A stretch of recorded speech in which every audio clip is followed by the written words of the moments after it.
शास्त्रोपकृत शब्द सुंदरा गिराजांची असे द्यावया. शिष्या ज्ञान समर्थ सत्कवी असे निर्दय राजाचिया. देशी भूपती जाड्यते तरी कवी द्रव्यावणे ईश्वरा. रत्नेची नुमजो निमोल लघु सांगे कृत्य नरा. शास्त्राध्ययनाने सुसंस्कृत अशी सुंदर वाणी व शिष्यांना देण्याजोगी सुविद्या ज्यांच्यापाशी आहे अशा निष्णात पंडिताला ज्यांच्या राज्यात दारिद्र्यात दिवस काढावे लागतात तो राजा मंदमती म्हणावा.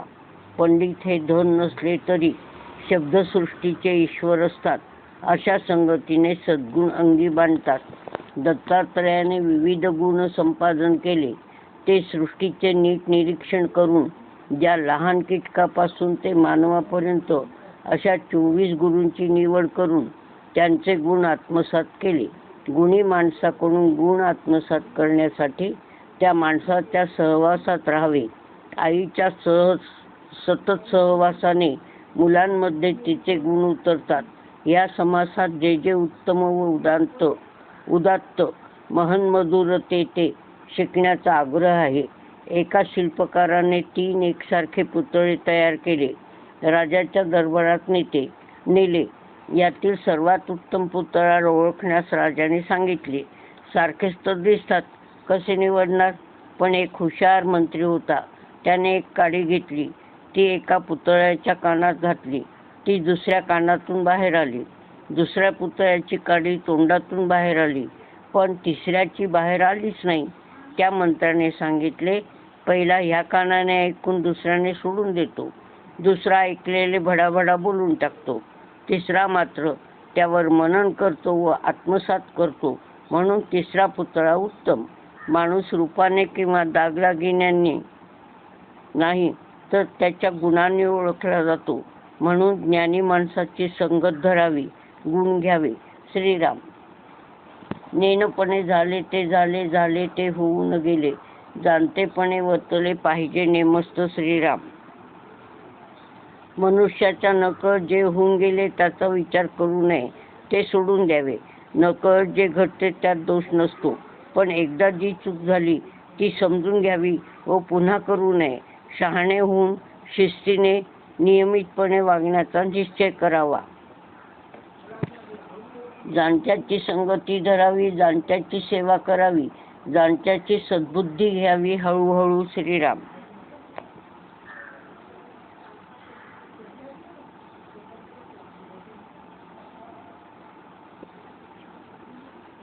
ज्ञानी लोकांची संगत धरावी, त्यांची सेवा करावी, त्यांची सद्बुद्धी आपोआप मिळते. तुकाराम महाराज म्हणतात, पुढे गेले त्यांचा शोधित मार्ग, चला जाऊ माग घेत. वंदू चरण रज सेवू त्यावेळी, पूर्वकर्मा होळी करुनी सांडूया. जे संत आहेत त्यांचा संतत्व कसे प्राप्त झाले, त्यांनी कोणती वाट चोखाळली, त्या वाटेचा शोध घेऊ. त्यांची सेवा करून पूर्वी केलेल्या अनिष्ट कर्माची होळी करू, नाश करू. श्रीराम. जाणत्याशी लेहो शिकावे, जाणत्यापाशी वाचू शिकावे, जाणत्यापाशी पुसावे सकळ काही. श्रीराम. चांगल्या लोकांकडून काय काय शिकावे ते समर्थ सांगतात. कसे लिहावे हे शिकावे, वाचन म्हणजे काय व कसे वाचावे ते शिकावे. समर्थांच्या सहवासाने कल्याण स्वामी उत्तम शिष्य तर झालेच, पण उत्तम लेखकही झाले. ज्याला कळते त्यालाच विचारावे, शंका विचाराव्या व समाधान करून घ्यावे.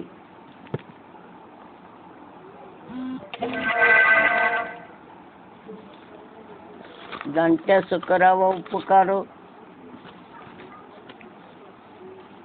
जाणत्यास झिजवावे शरीर, जाणत्याचा पाहावे चार कैसा आहे. श्रीराम.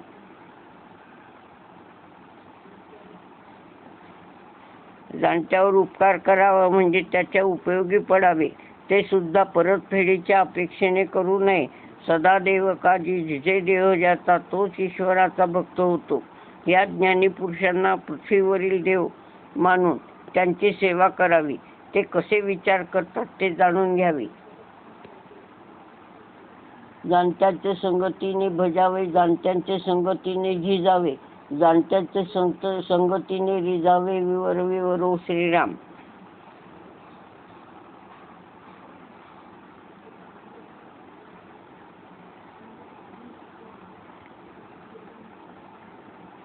ते जशी भजन भक्ती करतील तशी आपण करावी. ते लोकोपयोगी कार्य कशी करतात, देहाचा कष्टाचा विचार न करता कसे कष्ट करतात, झिजतात, ते प्रत्येक बाबीचा खोलवर विचार करून मनाचे समाधान करतात, ते शिकावे. प्रत्येक विषयात पारंगत असलेल्याकडून विद्या ग्रहण करावी. गायनात उत्तम गुरूची दीक्षा घ्यावी. निष्णात वादकाकडून वाद्य वाजविणे शिकावे. एकाच ओळीवर विविध आलाप कसे घेता येतील, रागाचा विस्तार कसा करता येईल हे तज्ज्ञाकडून शिकावे.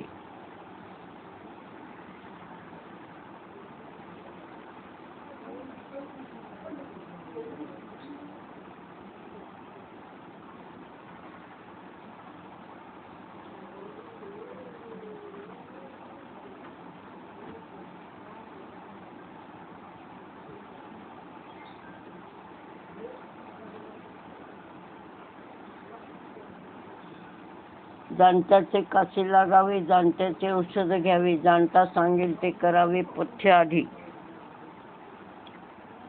नुसती पदवी मिळवून भागत नाही. उत्तम डॉक्टरच्या हाताखाली कामं करावे लागतात. त्यांची कास धरावी. तो सांगेल ते औषध घ्यावे व त्याने सांगितलेले पथ्य पाळावे. प्रत्येक कलेत सुद्धा काही खुब्या असतात, पथ्ये असतात, ती जाणून घ्यावी.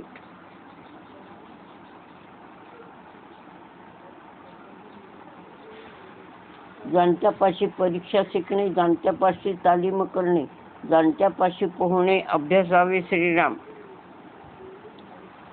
कुठली गोष्ट चांगली वाईट कशी ठरवावी हे शिकावे. उत्कृष्ट त्या विषयात पारंगत असलेल्याकडून ते शिकावे. तालीम करणे म्हणजे कुस्ती शिकणे. पोहणे जो स्वतः अत्यंत तरबेज असेल तोच त्याचे नाना प्रकार व खुब्या शिकवू शकेल, म्हणून त्याच्याकडूनच पोहणे शिकावे. पोहणे किती आवश्यक आहे याबद्दल एक गोष्ट सांगतात. एक विद्वान प्राध्यापक एका नावेत बसून जात होते. त्यांना आपल्या ज्ञानाचा फार गर्व होता. त्यांनी नावाड्याला कालिदास, ॲरिस्टॉटल, प्लेटो आदी लोकांबद्दल त्याला प्रश्न विचारले. त्याला काहीच माहीत नव्हते. त्याला प्राध्यापक म्हणाले की तुझा जन्म वाया गेला. तितक्यात मोठे वादळ घोंगावत येताना नावाड्याला दिसले. त्याने प्राध्यापकांना पोहणे येते का विचारले. त्यांना येत नव्हते. नावाडी म्हणाला, साहेब, माझे आयुष्य वाया गेले, पण आता तुमचे आयुष्य मात्र संपणार. प्रत्येक विद्या ही उपयोगी असते, कुणालाच हीन समजू नये. श्रीराम. जाणता बोलेल तैसे बोलावे, जाणता सांगेल तर तैसे चालावे, जाणताचे ध्यान घ्यावे नाना प्रकारे. श्रीराम.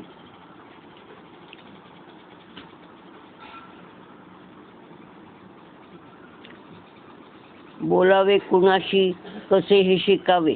ज्ञानदेव म्हणतात, मुखमोहाचे माहेर ऐसे बोलणेचे सुकुमार, माधुर्या जाहले अंकुर दर्शन ऐसे, बोलण्यातून गोडव्याचे कोंब दिसावेत, म्हणून समर्थ निर्मळ वाचा दे रे राम मागतात. ज्ञानी सांगेल तसे वागावे, त्याचे अनुभवाचे बोल असतात. ज्ञानी जसे ध्यान करतो तसे अनेक प्रकारांनी करावे. श्रीराम. अनेक प्रकारांनी म्हणण्यापेक्षा अनेक प्रयत्न करून त्याच्यासारखं ध्यान आपल्याला लावता आलं पाहिजे असा प्रयत्न करावा.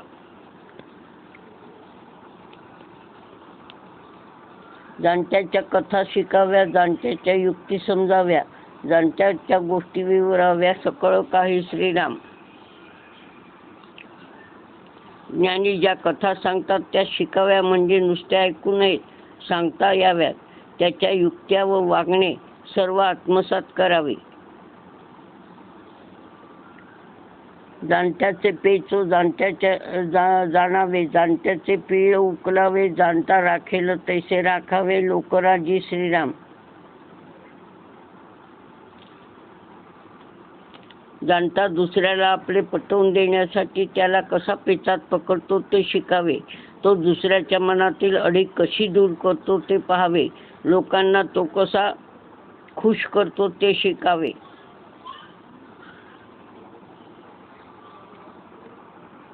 जाणत्याचे जाणावे प्रसंग, जाणत्याचे घावे रंग, जाणत्याचे स्फूर्तीचे तरंग अभ्यासावे श्रीराम. ज्ञानी माणसाच्या आयुष्यात आलेले चांगले वाईट प्रसंग व त्यावेळेचे त्याचे वागणे समजून घ्यावे. तुकाराम महाराजांना अभंग इंद्रायणीत बुडवायला सांगितले तेव्हा त्यांची कशी अवस्था झाली असेल, तरी ते देवावर हवाला ठेवून त्याचीच इच्छा समजून वागले. कुणाला दोष दिला नाही.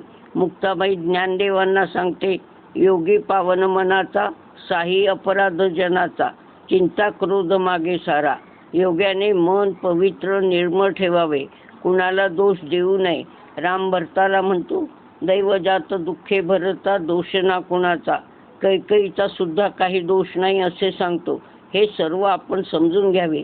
त्यांचे वागणे, त्यांचे मागील कारण समर्थ, त्यालाच त्याचे रंग म्हणतात, ते घ्यावे. त्यांना वागण्याची, निर्णय घेण्याची स्फूर्ती कशी मिळते त्याचा अभ्यास करावा.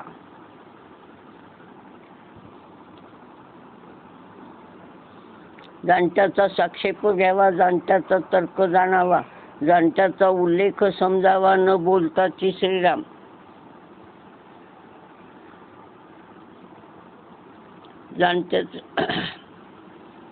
जाणत्याचे सतत उद्योग करणे, आळस न करणे घ्यावे. त्याचे कुठल्याही गोष्टी, प्रसंग, घटना याबद्दलचे अंदाज, तर्क, कल्पना समजून घ्याव्या. एक जण कबीराकडे संसारात पडावे की नाही हे विचारण्यास आला. कबीरांनी भर दुपारी 12 वाजता आपल्या बायकोला दिवा लावून तो खोलीच्या दारात ठेवण्यास सांगितला. त्यामागचा त्यांचा उद्देश काय होता? बायकोला त्यांच्यावर एवढा विश्वास की कशाला म्हणून ती विचारत नाही. पती जे सांगतो त्याचे कारण योग्यच असेल हे समजून ती निमूटपणे ऐकते. कबीर त्या तरुणाला सांगतात, कुठल्याही नातेसंबंधात एवढा विश्वास ठेवता येत असेल तर संसार कर. जाणत्याचे एखाद्या गोष्टीबद्दलचे मत न सांगता समजून घ्यावे.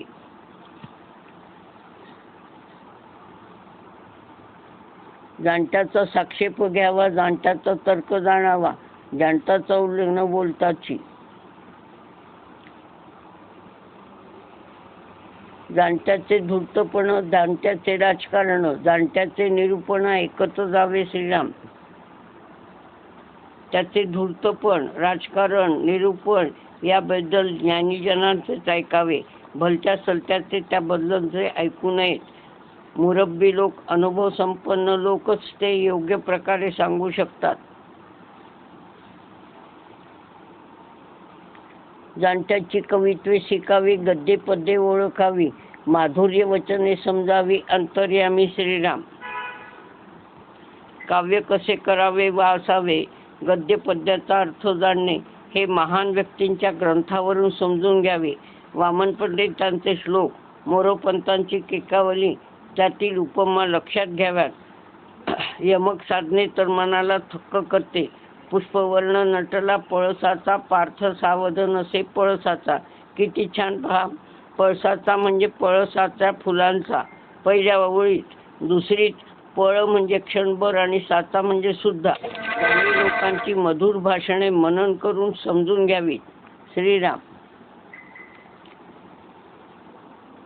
जाणत्याचे पाहावे प्रबंध, जाणत्याचे वचनभेद, जाणत्याचे नाना संवाद बरे शोधावे श्रीराम.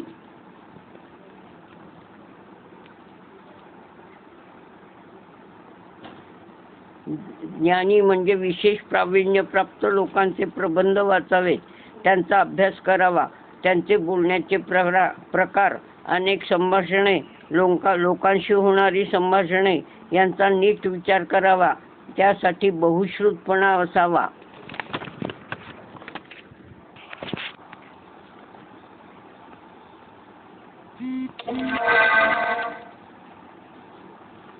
जाणत्याची तीक्ष्णता, जाणत्याची सहिष्णुता, जाणत्याची उदारता समजून घ्यावी श्रीराम.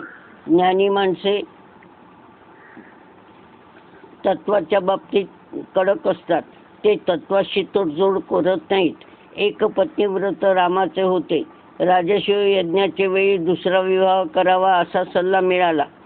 पत्नी आवश्यक म्हणून सीतेची सुवर्णमूर्ती केली, पण रामाने लग्न केले नाही. तो म्हणतो, राजाने राणीला सोडले. रामाच्या मनातील सीता कायम आहे. ज्ञानी माणसे सहनशील असतात. प्रल्हादाने प्रत्येक छळ सहन केला. तसेच ते उदार पण असतात. विरक्ती असल्याने जवळ असलेले आनंदाने देतात. गुरुची इच्छा पूर्ण करण्यासाठी गोरखनाथांनी आपला डोळा काढून दिला. श्रीराम.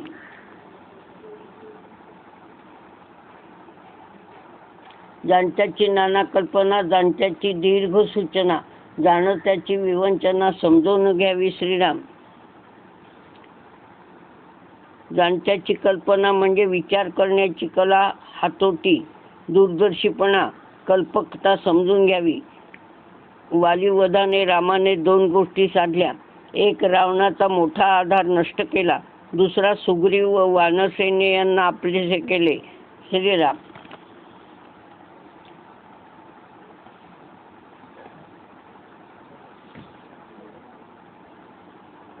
जाणत्याचा काळ सार्थक, जाणत्याचा अध्यात्म विवेक, जाणत्याचे गुण अनेक, अवघेच घ्यावे. श्रीराम.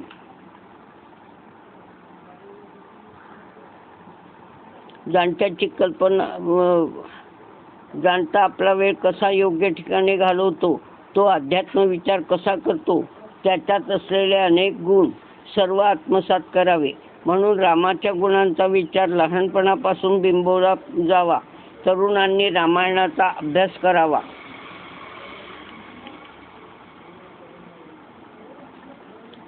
जाणत्याचा भक्तिमार्ग, जाणत्याचा वैराग्य योग, जाणत्याचा अवघा प्रसंग समजून घ्यावा. श्रीराम.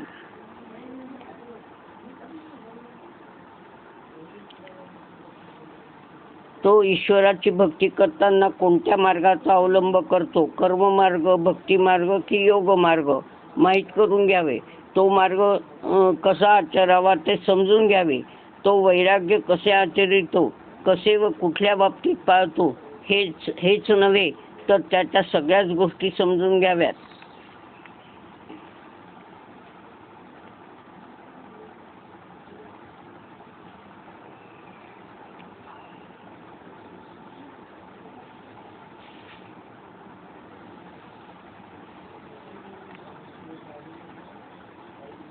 जाणत्याचे पाहावे ज्ञान, जाणत्याचे शिकावे ध्यान, जाणत्याचे सूक्ष्मचिन्ह समजून घ्यावे. श्रीराम.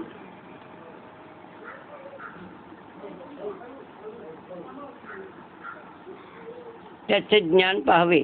तो ध्यानात केव्हा किती वेळ बसतो, त्यावेळची त्याची स्थिती कशी असते, त्यावेळी तो तादात्म्यता कशी साधतो, त्याचा अगदी बारीक सारीक गोष्टी शिकाव्यात.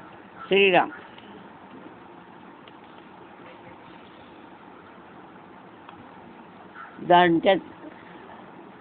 जाणत्याचे अलिप्तपण, जाणत्याचे विधेय लक्षण, जाणत्याचे ब्रह्मविवरण समजून घ्यावे. श्रीराम.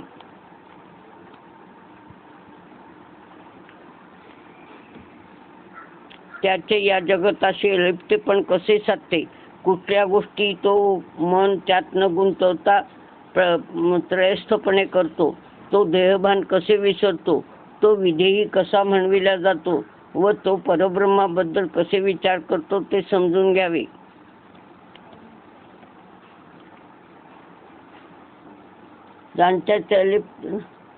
जाणता एक अंतरात्मा, त्याचा काय व सांगावा महिमा, विद्या कळा गुणसीमा कोणे करावी. श्रीराम. जाणता हा देह नसून अंतरात्मा आहे, त्याचा महिमा किती सांगावा. याच्या विद्या कला व गुण इतके आहेत की त्याचा समुद्राचा तळ सापडत नाही तसा पत्ता लागत नाही.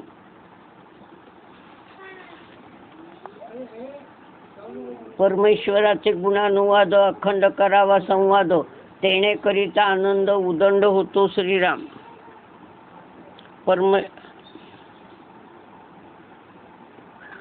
परमेश्वराचे गुण नित्य गावे, स्तुती करावी, त्यांच्या गुणांचे वर्णन चर्चित जावे. त्यामुळे मन प्रसन्न राहून आनंदी आनंदकडे इकडे तिकडे चोहीकडे दिसून येतो. सतत आनंदमग्न राहता येते. श्रीराम. परमेश्वरे निर्मिले ते अखंड दृष्टी सुपडते. विवर विवरव समजावे ते विवेकी जन. श्रीराम. परमेश्वराने निर्माण केलेले पिंड ब्रह्मांड सतत दृष्टीला दिसते, पण तो दिसत नाही. तो करून अकर्ता आहे. तो ह्या दृश्य जगतापेक्षा वेगळा आहे हे विवेकी पुरुषाने समजून घ्यावे. त्याचा सतत विचार करावा. श्रीराम. जितके काही निर्माण झाले तितके जगदेश्वरे निर्मिले. निर्माण वेगळे केले पाहिजे आधी. श्रीराम. जे जे उत्पन्न होते ते ते जगदीश्वराने केलेले असते. ते व ईश्वर हे आधी वेगळे आहे ते समजून घ्यावे. मया तदिदं सर्वं जगत त्यक्त व्यक्तमूर्तितः मत्स्थानी सर्वभूतानि न चाहं तेषु व्यवस्थितः. अव्यक्त स्वरूप असा मी सर्व जगत व्यापून आहे. सर्व भूते माझ्या ठिकाणी आहेत, पण मी त्याच्या ठिकाणी नाही. अध्याय 9 श्लोक 4 मध्ये गीतेमध्ये हे असं सांगितलं. भगवंत म्हणतात,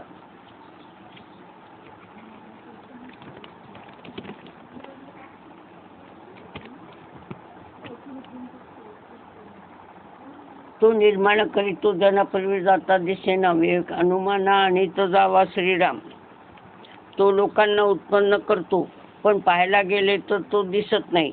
विचारपूर्वक त्याला निर्गुणाला ध्यानात आणावे लागते. त्याचे अखंड लागता ध्यान कृपाळूपणे देतो अशन. सर्व काळ संभाषण तदंशेची करावे. श्रीराम.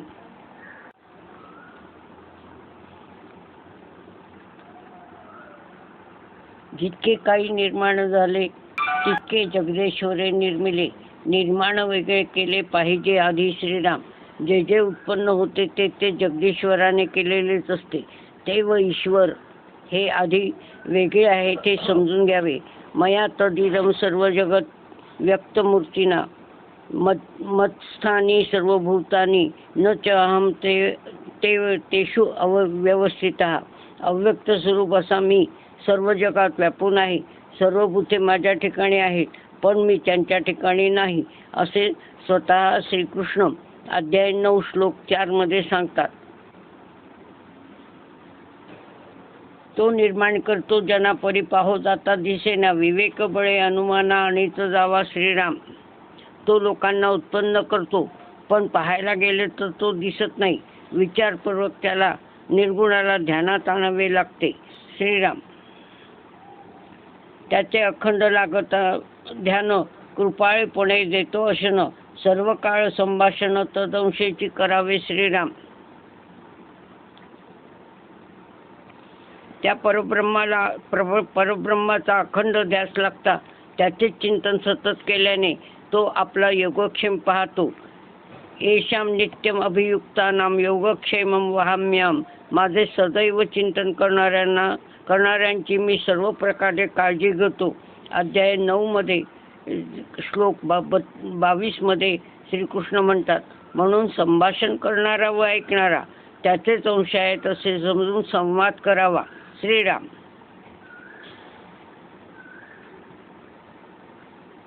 ध्यान धरिता तो अभक्त, ध्यान धरिल तो भक्त. संसारापासून मुक्त भक्तास करी. श्रीराम. ध्यान धरीना तो अभक्त. जो ध्यान धरत नाही, त्याच्याशी तादात्म्य पावत नाही, तो अभक्त म्हणजे त्याच्यापासून दूर असतो. जो ध्यान धरतो तो भक्त व या संसारापासून मुक्त होतो, कारण परब्रह्म स्वरूपाशी लीन झालेला असतो. श्रीराम. उपासनेचे शेवटी देवा भक्ता अखंड भेटी. अनुभवी जाणेल गोष्टी प्रत्ययाचा. श्रीराम. सतत उपासना केल्यास शेवटी देवाची व भक्ताची भेट होते. सर्व संतांना प्रत्यक्ष परमेश्वराने दर्शन वेगवेगळ्या रूपात दिले आहे. बाळापूरच्या बाळकृष्णाला त्या ध्यासाने त्याला गजानन स्वरूपात स्वतः समर्थ भेटले. ज्यांना असे अनुभव आले तेच हे समजू शकतात. जनाबाईला विठ्ठल दळण दळू लागला. एकनाथा घरी तो खंड्या म्हणून पाणी भरतो, म्हणजे तो कोण्या ना कोण्या रूपामध्ये त्या भक्तांना दर्शन देतच असतो. इति श्री दासबोधे गुरुशिष्य संवादे सर्वज्ञ संघ निरूपणा नाम समास द्वितीय. या समासाचं मतितार्थ हाच की संगत चांगली धरावी. ज्याला सगळं येतं त्याच्या जे जे दुसऱ्याला येतं ते आपण शिकण्याचा प्रयत्न करावा.